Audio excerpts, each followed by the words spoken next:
When you came in October to the Releasing Formidable Energy Symposium that we held, you talked a lot about the key themes in marital and family spirituality. One of the things you looked at that a lot of people found really helpful were these 3 ways of seeing. And I wonder if you could just tell us a little bit now about those 3 ways, because they're very useful in helping families to unpack family spirituality. We all have different ways of seeing our lives.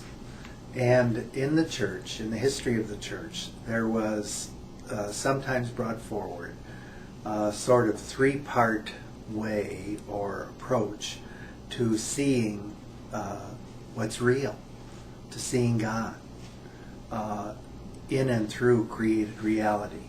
Now, 3 ways, which, as I say, they go at least back to the Middle Ages, were seeing with the eyes of the flesh, seeing with the eyes of the mind, and seeing with the eyes of the spirit. Seeing with the eyes of the flesh are how we see the surface of things, appearances. We see, if we apply it to people, we see in people the shape of their appearances, their size, their height, their weight, their color, their mannerisms, all of those things that we see on the surface. That's one way of seeing. But if that's all we see, we don't see all of them, because they're also thinking and feeling. And that's, we need almost another set of eyes to see that. We need to intuit almost what they're thinking, how they're feeling, what they're feeling, all of those interior things that make us distinctly human. And we even know from research that people learn how to do that.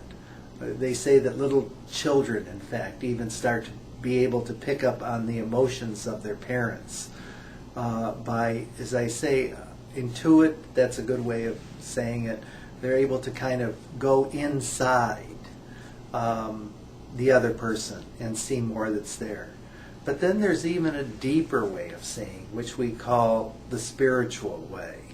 And this is, of course, where family spirituality and the notion of home being a holy place sort of reaches its fullness. It's seeing the presence of God in creation, in the people we live with, in the actions that we do together. So it's seeing more deeply. And we're not really good. Scholars tell us that this is the way Jesus saw. When Jesus saw the woman at the well, he didn't see just a woman who had lived a very colorful and variegated life with all of her many husbands and all that sort of thing.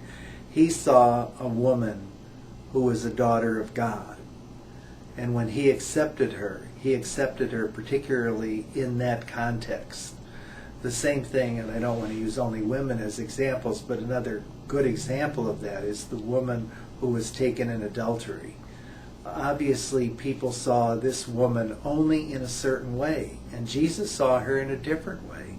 He saw her deeply as a woman who, did have difficulties and trials and tribulations, but she was also a woman who was created and loved by God.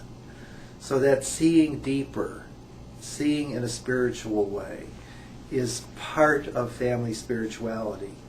When we look at the home as a holy place, we would look to see what of God's Spirit is there in the home, in the relationships, in the difficulties and challenges that all families face. Seeing the deep presence of God is the work of God's Spirit. When we say a person is inspired, what we really mean is that they are seeing God's Spirit in the realities that they experience. This requires silence sometimes, it requires reflection, it requires prayerfulness.